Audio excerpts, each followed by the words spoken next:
Wabarakatuh. Ketemu lagi di minggu kedua ya. Minggu kedua kita di sistem ekonomi bisnis.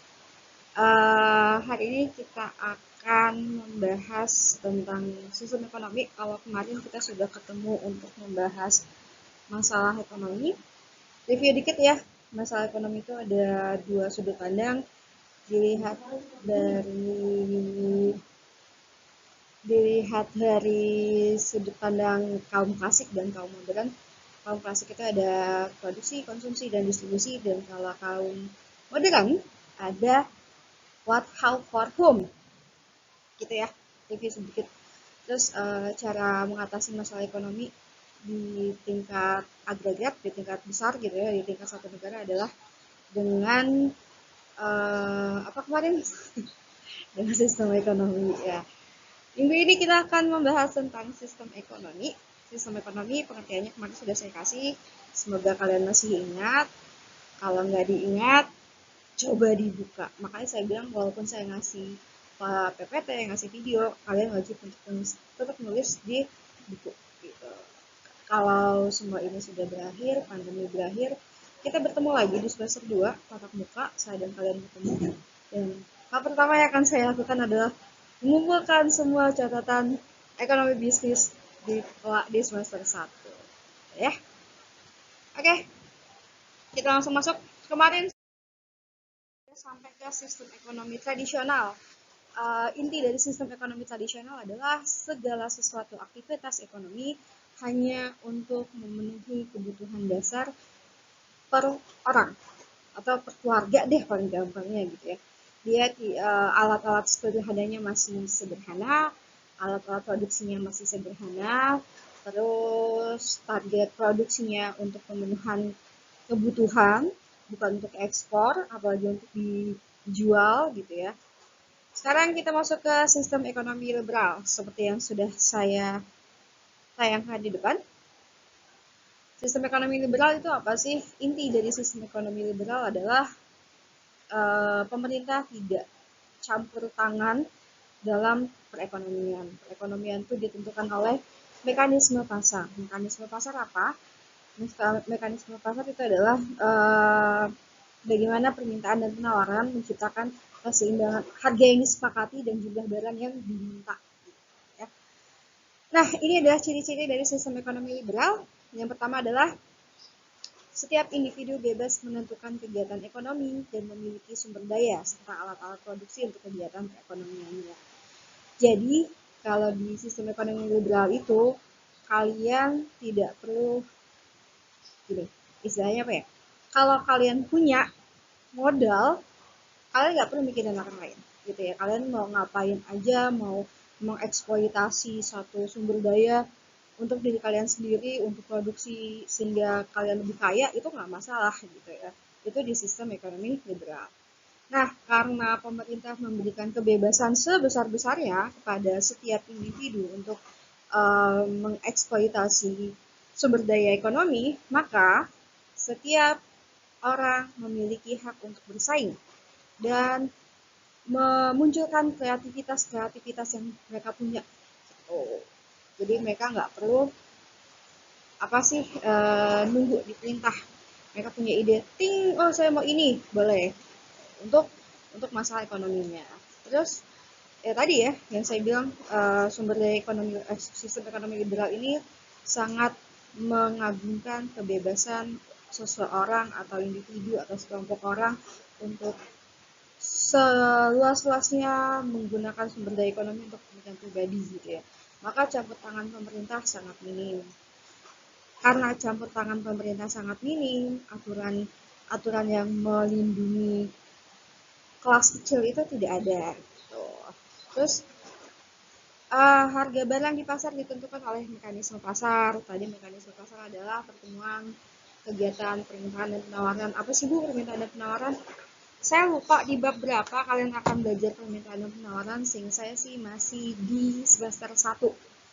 Kemungkinan semester 1 akhir-akhir kita akan belajar permintaan dan penawaran. Ya. Nah, mekanisme pasar ini tercipta ketika berapa sih yang diminta sama masyarakat, sama konsumen, dan berapa sih yang bisa disediakan oleh produsen. Tarik menarik antara permintaan dan penawaran, dia akan menciptakan titik imbang. Titik imbang itu yang namanya keseimbangan pasar. Mekanisme pasar itu akan menciptakan keseimbangan pasar. Ya. Ciri terakhir dari sistem ekonomi liberal adalah profit oriented. Segala sesuatu dilakukan untuk mendapat keuntungan. Jadi kalau ada prinsip ekonomi ya, prinsip ekonomi kan udah belajar belum ya? Kemarin kita langsung masuk masalah ekonomi soalnya. Prinsip ekonomi itu adalah, dulu waktu saya SD saya diajarin sama guru SD saya, prinsip ekonomi itu adalah dengan modal dengan pengorbanan sedikit paling sedikit gitu ya, paling sedikit untuk mendapat keuntungan sebesar-besarnya. Tapi ketika saya masuk ke bangku SMA, ke bangku perkuliahan, saya di prinsip ekonomi itu agak-agak dikoreksi sama guru dan dosen saya, karena kamu nggak bisa memodali diri kamu dengan hal sedikit untuk untung yang besar, tuh nggak bisa gitu ya. Jadi prinsip ekonomi adalah dengan modal tertentu untuk hasil sebesar-besarnya, atau dengan modal sedikit untuk hasil tertentu gitu ya. Jadi tolong dikoreksi lagi prinsip ekonominya. Kalau kalian tahu prinsip ekonomi seperti yang saya tahu waktu saya SD, itu dikoreksi dengan prinsip ekonomi yang sekarang ya, dengan modal tertentu untuk hasil sebesar-besarnya, atau dengan modal sedikit untuk hasil tertentu. Oke. Terus profit oriented apa sih? Ya tadi ya, udah kayaknya ya. Dengan profit oriented adalah segala sesuatu yang kalian lakukan untuk mendapatkan keuntungan. Nah, kita masuk ke kelebihan sistem ekonomi liberal. Yang pertama adalah masyarakat bebas untuk memperoleh kekayaan dan sumber daya produksi.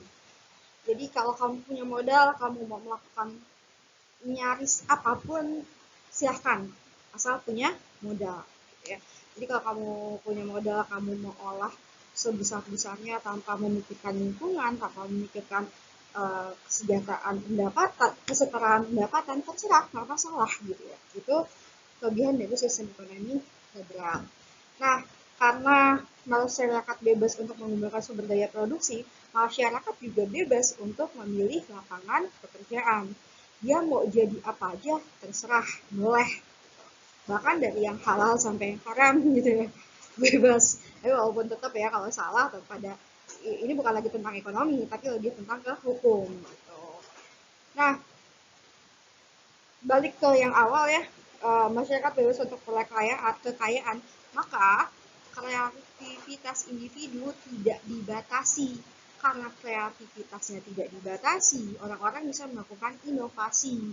Walaupun tidak semua kreativitas itu hasilnya baik gitu ya, tapi yang jelas karena pola pikir masyarakat dibebaskan, maka masyarakat akan lebih inovatif gitu ya. Mereka bukan hanya sekedar kayak apa sih, kayak misalnya makanan jauh lebih banyak karya inovatifnya ya, pengembangan dari sebenarnya makanan yang biasa, tapi diolah sedemikian rupa sampai dia kayaknya berbeda padahal sama. Nah, karena tadi sudah dibebaskan, maka untuk saingan antar satu dengan yang lain, yang dilihat masyarakat bukan lagi hanya tentang harga, tapi juga kualitas produksinya. Makanya pada sistem ekonomi liberal, salah satu kelebihannya adalah persaingan usaha kan sangat ketat tuh, karena pemerintahnya memperbolehkan apapun asal tidak melanggar hukum gitu ya istilahnya. Karena dibolehkan apapun, maka persaingan usaha bukan lagi hanya dilihat dari seberapa kuat modal, tapi juga inovasinya, tapi juga dari kualitas produk yang diciptakan gitu. Dari misalnya pakaian deh gitu ya, ada pakaian yang harganya dia murah tapi kualitasnya jelek, bahannya tipis, gampang robek, pasti orang nggak akan mau beli gitu. Walaupun harganya murah, orang juga akan lihat kualitasnya. Step Masuk ke dua kelebihan terakhir adalah kegiatan ekonomi akan semakin efektif dan efisien karena setiap aktivitas ekonomi berdasarkan motif mencari keuntungan. Balik lagi ke profit oriented yang masih masuk ke ciri-ciri atau karakteristik dari sistem ekonomi liberal gitu ya. Kenapa sih jadi semakin efektif dan efisien? Nah, ini akan jadi tugas. Kenapa tugasnya sekecil ini? Tugasnya kalian ada dua nih nanti setelah ini. Pertama, mencari definisi paling mendekati dari efektif dan efisien, perbedaannya apa. Yang kedua, nanti kalian harus mencari sistem ekonomi Pancasila. Apa sih itu? Nah, itu tugas kalian intinya nih ya. Karena mereka dibebaskan sama pemerintah, mereka harus, dan lagi-lagi ya mereka profit oriented gitu ya, jadi mereka harus mencari apapun caranya biar modalnya itu yang keluar dikit tapi untungnya besar gitu. Terus kegiatan produksi dilakukan berdasarkan kebutuhan yang ada di masyarakat. Kelebihan ini muncul karena tadi mereka basicnya adalah mekanisme pasar. Jadi kalau kamu memproduksi suatu barang yang tidak dibutuhkan masyarakat, tidak laku, ya kamu rugi gitu ya. Jadi kalau kamu punya perusahaan di sistem ekonomi liberal, kamu harus lihat masyarakat butuh apa sih. Dari pertanyaan basic what, kalian akan mengembangkan produk kalian. Ketika sama saingannya banyak, kalian harus jadi lebih punya daya saing yang akhirnya membuat kalian berinovasi. Setelah berinovasi, kalian harus tetap menjaga kualitas produk. Itu sih kunci sukses di sistem ekonomi liberal. Tapi masalahnya Indonesia bukan sistem ekonomi liberal, nah gitu. Apa sih Indonesia? Nanti kita bahas ya. Ada kelebihan, pasti ada kelemahan atau kekurangan. Kelemahan pertama adalah karena daya saingnya sangat ketat, antar satu perusahaan dan perusahaan lain, yaitu daya saingnya sangat ketat, maka persaingannya jadi tidak sehat ya. Tidak sehat dan saling menjatuhkan. Yang paling gampang kalau kamu mau lihat itu adalah ikan KFC, ikan Coca-Cola sama Pepsi. uh, Mereka bahkan persaingannya tuh sudah sangat ketara dan iklan gitu ya. Ada satu iklan yang sangat lucu bagi saya, dan mereka tuh nggak bisa saling nuntut gitu ya. Kalau di Indonesia kan baper ya, misalnya sampai si iklan ini dibentuk kayak gitu, wah pasti panjang gitu masalahnya gitu ya. Tapi ini enggak. Iklan itu adalah ada seorang anak kecil, dia menumpuk, kalau nggak salah ya, yang dia tumpuk itu adalah raknya si Coca-Cola. Ditumpuk sampai berapa rak, ternyata itu dijadikan tumpuan dia untuk ngambil Pepsi yang ada di dalam kulkas gitu. Itu saingannya sudah sampai segitunya, saling menjatuhkan. Jadi apa sih, saya, lo nggak seenak gue, saya istilahnya Pepsi mau menggaungkan itu gitu ya. Itu salah satu bentuk persaingan yang saling menjatuhkan gitu ya. Terus karena masyarakatnya diberikan kebebasan oleh pemerintah, makanya mereka akan menimbulkan menimbulkan monopoli. Apa sih monopoli? Monopoli itu adalah satu, kalau di pengertiannya yang saya ingat sekarang adalah satu pedagang menguasai semua. Ya nggak masalah, di sistem ekonomi liberal itu nggak masalah selama kamu punya modal, kamu bisa menguasai sumber daya ekonomi untuk diri kamu sendiri, dan kamu bisa melakukan monopoli. Kalau ada monopoli, kamu bisa menentukan harga, jumlah produksinya berapa gitu ya. Dan orang nggak bisa mencari produk pengganti yang hampir mendekati itu di pasar monopoli gitu ya. Nah, kalau sudah jadi monopoli kayak gitu, maka akan terjadi kerugian-kerugian sendiri di masyarakat, karena ya tadi paling gampang adalah masalah penentukan harga. Kalau harga sudah ditentukan sama sebuah perusahaan, sebuah pedagang gitu ya, masyarakat mau nggak mau harus terima harga itu. Dia nggak akan lagi tercipta mekanisme pasar gitu. Walaupun sebenarnya sistem ekonomi liberal, tapi karena sudah kamu mampu untuk menguasai satu sumber daya ekonomi, ya nggak masalah jadi monopoli, kamu yang akan menentukan harga gitu ya. Nah, ini yang akhirnya menimbulkan kelemahan ketiga. Kelemahan ketiga adalah kesenjangan ekonomi antara masyarakat kelas atas dan masyarakat kelas bawah itu sangat besar. Istilahnya yang kaya makin kaya, yang miskin makin miskin. Kenapa? Karena yang kaya mereka sudah punya privilege berupa modal dari awal gitu ya. Dari modalnya mereka punya, mereka mengembangkan usahanya, mereka semakin kaya. Ya yang nggak punya modal dari awal dia akan semakin miskin gitu. Karena hanya akan menjadi kelas pekerja saja. Selanjutnya, kelemahan sistem ekonomi selanjutnya adalah karena tadi balik lagi yang saya bilang, kalau kamu punya modal, kamu boleh menguasai satu sumber daya ekonomi hanya untuk diri kamu, boleh gitu ya. Maka akan terjadi eksploitasi sumber daya alam dan sumber daya manusia besar-besaran. Ya kan tergantung kamu, istilahnya punya saya, mau saya apain ya terserah saya gitu. Itu ya salah satu kelemahan dari sistem ekonomi liberal. Yang terakhir adalah karena prinsip dari sistem ekonomi liberal itu adalah pemerintah tidak ikut campur dalam kegiatan ekonomi, dalam penentu jumlah barang yang diproduksi, dalam harga, dalam masalah ekonomi apapun yang timbul gitu ya. Maka jika terjadi masalah dalam perekonomian, pemerintah akan kesulitan untuk mengatasinya. Gitu. Next, kita masuk. Oh, ini sebelum masuk ke sistem ekonomi terpusat, saya mau kenalin lebih sebentar sih, lebih dikit lebih lanjut soal sistem ekonomi liberal. Kalau kalian dengar sistem ekonomi pasar bebas, itu nama lain dari sistem ekonomi liberal. Inti dari sistem ekonomi liberal adalah menyerahkan semua pada kekuatan tarik-menarik permintaan dan penawaran dalam pasar. Ini yang disebut dengan mekanisme pasar.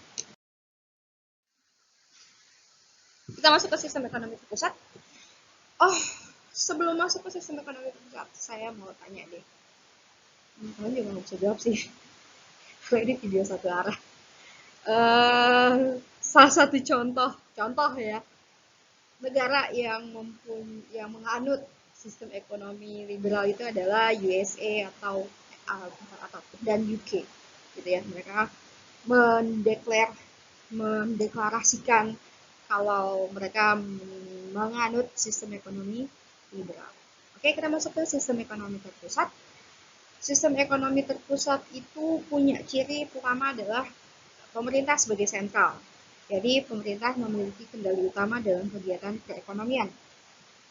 Apa-apa harus atas seizin pemerintah, atas ketentuan dan peraturan yang dibuat oleh pemerintah. Yang kedua, peran individu dan swasta. Ini dibaca ya, sangat dibatasi dalam kegiatan ekonomi.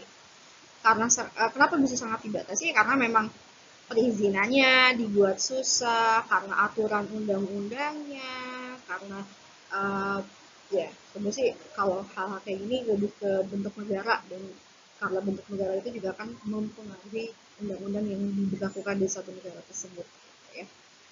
Terus yang ketiga adalah pemerintah menjadi pemilik semua modal serta mengatur dan menentukan jenis barang dan jasa yang harus diproduksi. Berapa jumlahnya, berapa harganya, bahannya apa aja, mau didistribusikan di mana, itu semua berdasarkan keputusan pemerintah.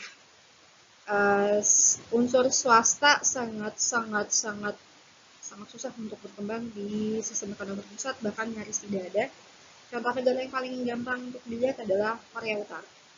Kalau kalian pernah nonton Crash Landing on You, apa saya bobo itu ya, walaupun banyak orang ekspatriat apa sih ya, pelarian dari Korea Utara gitu ya, bilang kalau cerita si Crash Landing on You itu emang hampir mirip, tapi tidak, lebih kejam sih, kenyataannya lebih kejam di Korea Utara itu, nggak semanis di Chloe gitu.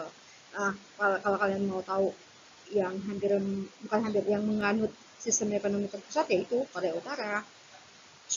Tapi Cina sudah lebih membuka diri, yang masih tertutup abis itu adalah Korea Utara gitu ya. Terus Myanmar, singkat saya, apa ya, Rusia udah enggak sih, maksudnya Rusia jauh lebih terbuka sekarang, nggak se-ekstrim dulu gitu ya. Jadi karena yang bisa saya sebut adalah korup, ya masih banget kayak gitu. Terus yang ketiga adalah pemerintah menjadi pemilik semua modal. Wah, ini udah ya. Yang keempat adalah harga barang ditentukan oleh pemerintah melalui tim yang telah ditunjuk.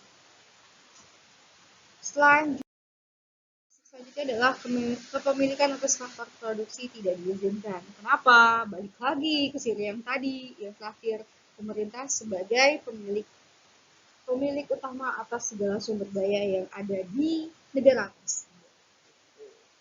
Nah, ciri terakhir adalah pemerintah bertanggung jawab penuh terhadap roda perekonomian. Mau dia semakin kaya, mau dia semakin miskin, itu karena pemerintahnya, gitu ya. Kelebihan sistem ekonomi pusat adalah pertama, pemerintah mudah melakukan pengawasan dan pengendalian terhadap harga dan jumlah barang yang beredar di masyarakat. Ini karena pemerintah yang memutuskan berapa barang yang akan diproduksi dan berapa jumlah harganya, berapa jumlah barang yang akan diproduksi dan berapa besar harganya gitu ya. Terus ketika terjadi masalah ekonomi karena pemerintah sendiri dari awal udah ikutan gitu ya, pemerintah akan lebih mudah mengendalikan masalah ekonomi yang timbul. Nah, karena masalah ekonomi nyaris ya, saya bilang nyaris tidak ada di sistem ekonomi terpusat karena apa-apa butuh izin pemerintah gitu ya. Kondisi ekonomi di satu negara yang menganut sistem ekonomi terpusat cenderung stabil. Yang gimana mau nggak mau stabil, gejolaknya nggak ada gitu. Karena swasta tidak keterlibatan swasta sangat kecil, sangat amat kecil. Kalaupun ada, biasanya si swastanya ini adalah orang-orang yang sebenarnya dekat juga sama pemerintah, gitu ya. Terus kelebihan selanjutnya adalah kesenjangan sosial di masyarakat dapat diminimalisir dengan syarat dan ketentuan yang berlaku. Maksudnya gimana sih, Bu? Ya memang sih sebagian besar masyarakat itu berada dalam apa dalam tingkat perekonomian yang sama gitu ya secara umum masyarakat. Tapi kalau kamu lihat masyarakat dengan pemerintah itu adalah satu gap yang sangat besar, bahkan lebih besar daripada gap yang diciptakan oleh sistem ekonomi liberal. Jadi ketika kamu lihat sistem ekonomi pusat, masyarakatnya cenderung ada di kelas bawah semua gitu. Tapi mereka-mereka yang ada di pemerintahan, mereka-mereka yang dekat dengan pemerintah itu jauh lebih kaya daripada yang sebagian besar masyarakat yang ada di kelas bawah. Oh, kenapa bisa kayak gitu? Ya gitu deh nak, kamu tahu lah penyebabnya apa. Oke, kelebihan sistem ekonomi terpusat, pemerintah dapat mewujudkan pemerataan pendapatan ya karena memang tadi apa-apa semuanya tentang izin dari pemerintah. Terus tadi karena jarang terjadi masalah ekonomi, maka negara-negara yang menganut sistem ekonomi terpusat juga jarang mengalami krisis ekonomi karena nggak ada masalahnya juga. Terus pemerintah dapat dengan mudah melakukan dan mengontrol aktivitas produksi, distribusi, dan konsumsi.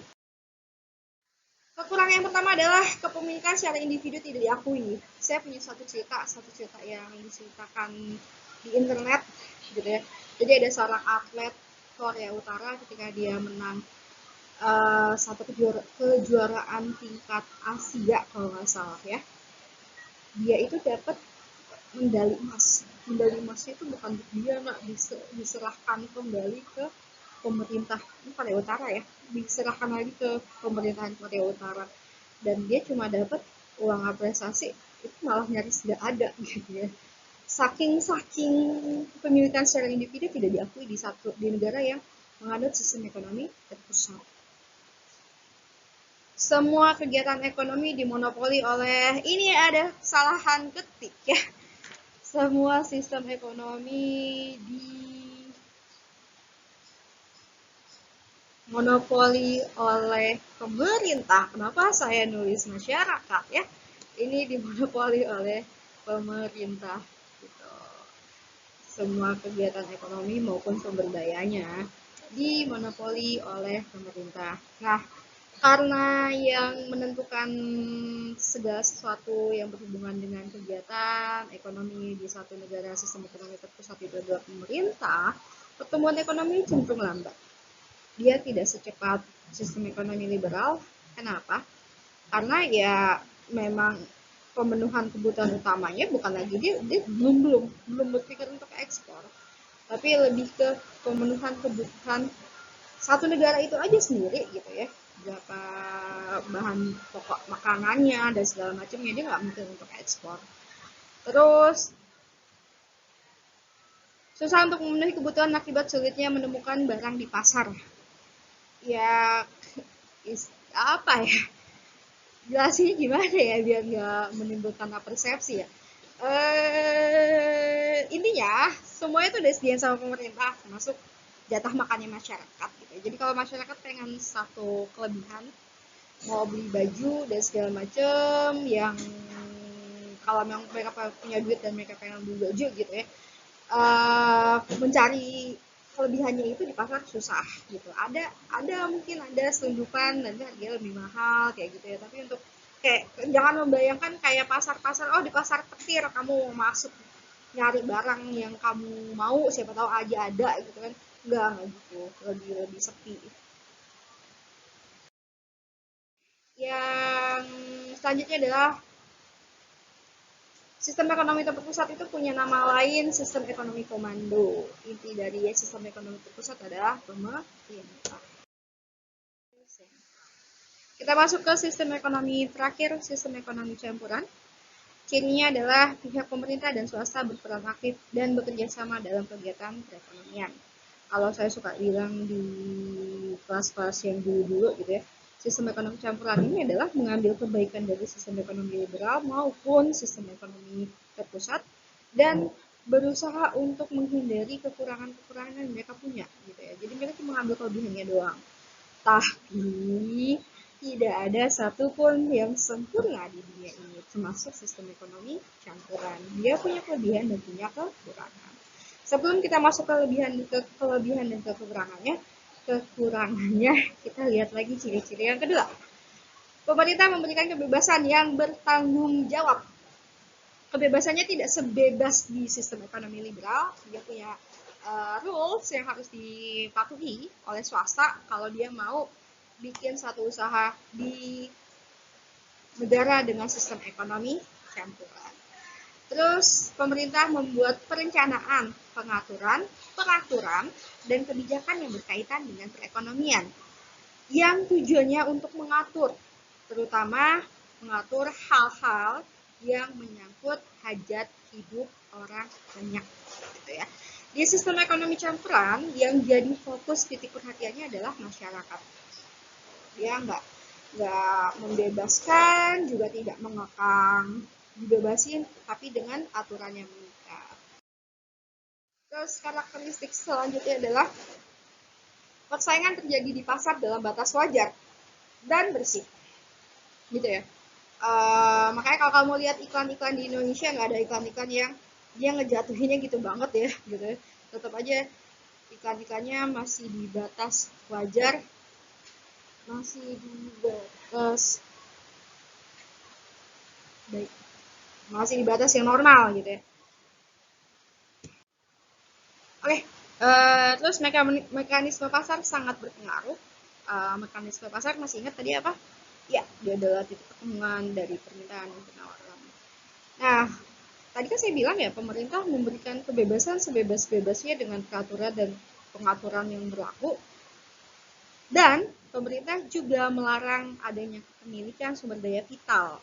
Sumber daya vital dikuasai oleh pemerintah. Contoh, walaupun saya pengennya kalian kenal Indonesia itu punya sistem ekonomi sendiri, namanya sistem ekonomi Pancasila. Tapi sebenarnya sistem ekonomi Pancasila lebih ke sistem ekonomi campuran dengan jiwa-jiwa Pancasila. Nah ini tugas kalian, setelah ini tugas kalian untuk mencari tahu apa sih sistem ekonomi Pancasila itu gitu ya. Sekarang kita masuk balik lagi ke sistem ekonomi campuran. Sumber daya vital dikuasai oleh pemerintah. Contoh ya, contoh di Indonesia. Kalian bisa lihat PLN, PLN itu kan dia perusahaan listrik negara ya. Dia punya apa sih namanya unit-unit pembangkit listrik ya, ada PLTU, ada PLTA gitu ya. Nah itu semua yang punya adalah objek vital, itu yang punya adalah pemerintah gitu ya. Kalau di UUD 1945 pasal 33-nya adalah air tanah udara yang menguasai hajat hidup orang banyak dimiliki oleh pemerintah dan digunakan sebesar-besarnya untuk kepentingan masyarakat. Oh, ya. Ya. Kelebihan sistem ekonomi campuran. Kelebihan sistem ekonomi campuran adalah adanya pengakuan pemerintah atas hak individual. Penentuan penetapan harga dikendalikan dengan lebih mudah. Pemerintah mengutamakan kepentingan dan kemakmuran warganya. Pihak swasta tidak dapat mengeksploitasi sumber daya dengan semena-mena karena ada aturan dan peraturan yang berlaku. Kondisi perekonomian cenderung stabil. Pemerintah memperbolehkan warganya untuk kreatif. Perkembangan ekonomi berjalan dengan lebih cepat ketimbang sistem ekonomi tertutup. Kekurangannya, pemerintah memiliki tanggung jawab yang lebih besar dibandingkan pihak swasta. Maka pemerintah harus memperhatikan objek vital, merawat, dan menggunakan dengan sebijak-bijaknya hal-hal yang menyangkut hajat hidup orang banyak. Gitu. Masalah ekonomi akan tetap terjadi karena dia lebih bukan statis, lebih dinamis gitu ya, lebih dinamis perekonomiannya. Terus pemerataan pendapatan akan sangat sulit terjadi. Ini kenapa? Karena tadi dia sistem ekonomi campuran itu karena memperbolehkan swasta untuk ikut campur terlibat dalam kegiatan perekonomian, maka ya balik lagi, kalau kamu punya modal dan kamu bisa untuk mengeksploitasi sumber daya modal yang kamu miliki, nggak masalah kamu untuk menggunakan itu sebesar-besarnya sampai kamu kaya, itu nggak masalah sama sekali gitu ya, selama tidak keluar dari aturan dan peraturan yang ditetapkan oleh pemerintah gitu. Terus pertumbuhan ekonomi cenderung lebih lambat ketimbang sistem ekonomi liberal. Pihak swasta tidak dapat memaksimalkan keuntungannya. Bu, tapi kan tadi kata Ibu pemerintah mendapat akan sangat sulit terjadi. Iya, tapi dia pihak swasta itu tidak sebebas pada sistem ekonomi liberal, gitu ya. Jadi pihak swasta tidak dapat memaksimalkan keuntungannya. Terus yang terakhir adalah pembatasan sumber produksi sulit untuk ditentukan. Kenapa? Ya tadi modalnya yang punya swasta dan pemerintah gitu ya. Kalau swasta mau punya lahan mau diolah semaunya dia semaksimal mungkin nggak masalah, nggak ada masalah. Itu yang makanya bikin pembatasan sumber produksinya sulit untuk ditentukan. Ini harus berhenti produksi, lanjut produksi atau segala macam. Itu benar-benar ditentukan oleh pihak swasta.